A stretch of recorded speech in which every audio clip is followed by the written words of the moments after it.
रसूलिल करीम अम्मा बाद। मेरी प्यारी माँ बहनों, अल्लाह मुझे आपको समझने वाले बनाए। हजरत बेलूल रहमतुल्लाह अलैह फरमाते हैं कि एक मर्तबा बशरे की एक सड़क पर मैं जा रहा था। रास्ते में चंद लड़के अखरोट और बादाम से खेल रहे थे और एक लड़का उनके करीब खड़ा रो रहा था। मुझे ये ख्याल हुआ कि इस लड़के के पास बादाम और अखरोट नहीं है, उनकी वजह से रो रहा। मैंने उसको कहा, बेटा तुझे मैं अखरोट और बादाम खरीद कर दूंगा, तू भी उनसे खेलना। उसने मेरी तरफ देखा और यानी निगाह उठाकर कहा, अरे बेवकूफ, क्या हम खेल के वास्ते पैदा हुए हैं? क्या हम खेल के वास्ते पैदा हुए हैं? मेरी प्यारी माँ बहनों, मासूम बच्चा है मगर कितनी इबरतें हैं, कितना जज्बा है मेरी माँ बहनों, क्या ठिकाने। अल्लाह अकबर। अल्लाह मुझे आपको समझने वाले बनाए हैं। तो फरमाए जाते हैं मेरी प्यारी माँ बहनों, फिर यानी कि मैंने कहा कि फिर बेटे हम किस काम के वास्ते पैदा हुए हैं? वो कहने लगा कि इल्म हासिल करने के वास्ते और इबादत करने के वास्ते।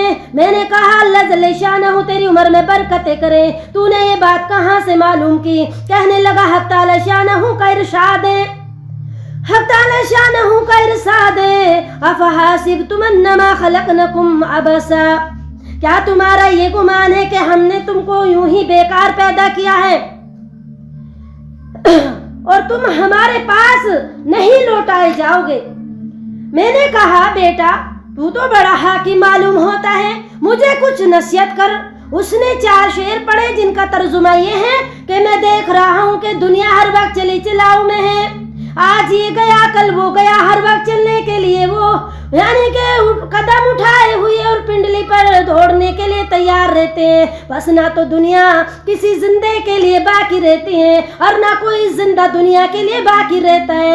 ऐसा मालूम होता है जैसे मौत और हवादास 2 घोड़े हैं जो तेजी से आदमी की तरफ दौड़े चले आ रहे हैं। बस ऐ बेवकूफ जो दुनिया के साथ धोखे में पड़ा हुआ है, जरा गौर कर, दुनिया से अपने लिए कोई आखिरत में काम आने वाले एतमाद की चीज ले ले इंशाअल्लाह। मेरी प्यारी माँ बहनों, यानी एतमाद की चीज क्या है?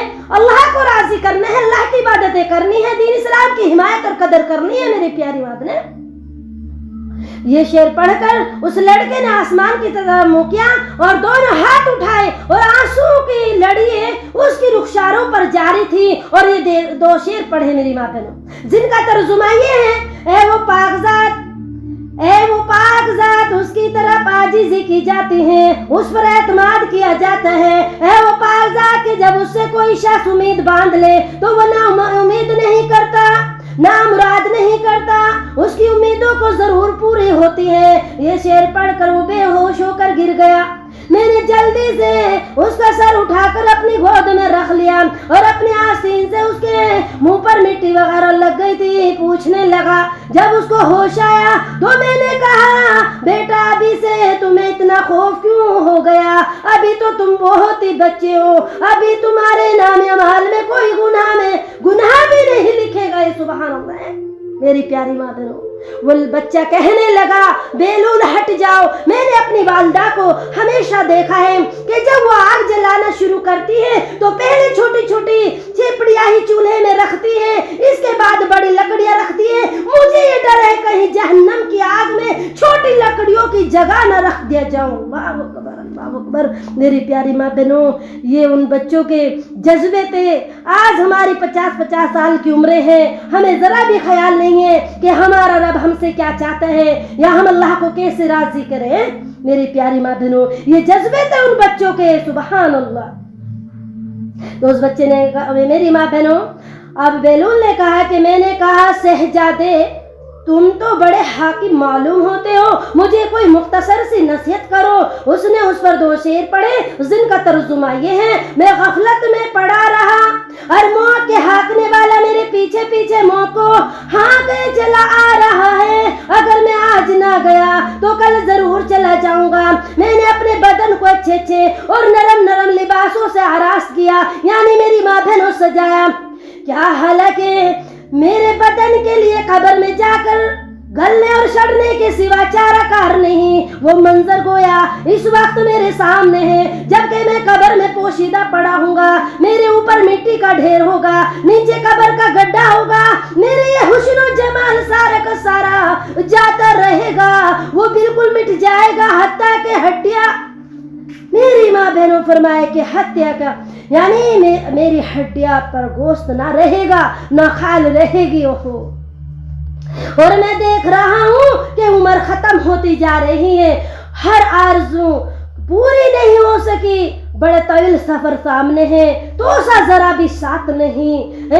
میں نے کھلم کھلا گناہوں کے ساتھ اپنے نگہبان اور محافظ کا مقابلہ کیا۔ اللہ محافظ، میری پیاری ماں بہنوں، آج سمجھنے کا وقت ہے، اللہ کو راضی کرنے کا وقت ہے، آج میری ماں بہنوں عمل کرنے کا وقت ہے، اور کل فیصلے کا دن ہوگا۔ میری ماں بہنوں، اللہ مجھے آپ کو سمجھنے والے بنائے۔ ارے بڑی بری حرکتیں کی ہے جو اب واپس بھی نہیں ہو سکتی، یعنی جو گناہ کر چکا ہوں وہ بھی کی نہیں ہو سکتا۔ میں نے لوگوں سے چھپانے کے لیے پردہ ڈالا، میرے عیب کسی پر ظاہر نہ ہو، لیکن جتنا مخفی گناہ ہے وہ کل کو اس مالک کے سامنے ظاہر ہوں گے، اس کے یعنی سامنے پیش کیے جائیں گے، اس میں شک نہیں۔ مجھے اس کا خوف ضرور تھا، لیکن میں نے اس کی غایت حلم پر بھروسہ کرتا رہا، جس کی وجہ سے ذریات ہوتی رہی، اس پر اعتماد کرتا رہا۔ وہ بڑا غفور رحیم نے، اس کے سوا کون معافی دے سکتا ہے؟ بے شک تمام تعریف اس پاک ذات کے لیے۔ اگر موت کے اور مرنے کے بعد گلہ سڑنے کے سوا اور کوئی دوسری آفت نہ بھی ہوتی تو میرے رب کی طرف سے جنت کا وعدہ اور دوزخ کی دھمکی نہ بھی ہوتی، تب بھی مرنے اور سڑنے ہی میں اس بات پر یعنی کافی تنبیہ موجود ہے میری ماں بہنوں کہ لہو لعب سے اعتراض کیا جائے، یعنی لہو لعب سے اعتراض کیا جاتا، لیکن کیا کرے کہ ہماری عقل زائل ہو گئی، ہماری عقل ختم ہو گئی، کسی بات سے عبرت حاصل نہیں ہوتی، بس اب اس کے سوا کوئی چارہ نہیں۔ کاش گناہوں کا بخشنے والا میری اور آپ کی مغفرت کر دے۔ جب کسی غلام سے کوئی لغزش ہوتی ہے تو آقا ہی اس کو معاف کرتا ہے۔ بے شک میں بدترین بندی ہوں جس نے اپنے مولا کے عہد میں خیانت کی۔ میری پیاری ماں بہنوں، ہم بھی بدترین بندے ہیں، اللہ ہمیں معاف فرمائے، اللہ مجھے آپ کو سمجھنے والے بنائے۔ فرمائے جاتے ہیں، کیا فرما رہے بیلول کہ جس نے یعنی کہ اپنے مولا کے یعنی کہ عہد میں خیانت کی، اور نالائق غلام ایسے ہی ہوتے ہیں کہ ان کا کوئی قول و قرار معتبر نہیں ہوتا۔ میرے آقا، جب تیرے آگے میرے بدن کو جلایا جائے گا، اوہو میری ماں بہنیں، میرا کیا حال بنے گا؟ جبکہ سخت سے سخت پتھر اس آگ کو برداشت نہیں کر سکتے۔ موت کے وقت بھی تنتنا رہ جاؤں گا، قبر میں بھی اکیلا ہی جاؤں گا، قبر سے اکیلا ہی نکالا جاؤں گا، کسی جگہ بھی کوئی میرا معین اور مددگار نہ ہوگا، پس وہ پاک ذات جو خود اکیلی ہے، وحدہ لا شریک ہے، ایسے شخص پر رحم کر جو بالکل تنتنا رہ گیا۔ بیلول رحمت اللہ علیہ کہتے ہیں میری ماں بہنوں کہ اس کے یہ شعر سن کر مجھ پر ایسا اثر جو کہ میں غش کھا کر گر گیا۔ بڑی دیر میں جب مجھے ہوش آیا تو وہ لڑکا جا چکا تھا۔ میں نے ان بچوں سے دریافت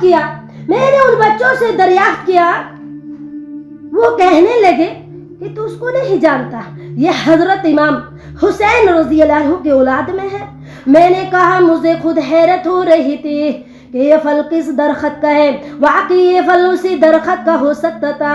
حق تعالی شانہ ہمیں اس خاندان کی برکتوں سے منفتح فرمایا، آمین ثم آمین۔ اور میری پیاری ماں بہنوں، وہ جذبے بچوں کے تھے، آج ہم اپنے گروان میں جا کر دیکھیں اور ہم کیا کر رہے ہیں، کس کے پیچھے جا رہے ہیں۔ میری ماں بہنوں، دنیا کی چمک میں اور آپ منہمک ہو گئے ہیں، دنیا کے لباسوں کی چمک نے، دنیا کے زیوراتوں کی چمک نے مجرا کو غافل کر ڈالا۔ میری ماں بہنوں، یاد کرو اللہ کے سامنے مجرا کو پیش ہونا ہے، اللہ کو راضی کر لو۔ میری ماں بہنوں، صحابہ کے نقش و قدم پر چلنے والے بنو، نبی کی زندگی 100%۔ میری ماں بہنوں، وہ نورانی زندگی ہے جس میں مجرا کو کامیابی ملنے والی ہے۔ اللہ مجرا کو سمجھنے والے بنائیں۔ سبحان اللہ و بحمدہ، سبحانک اللہم و بحمدک، نشہد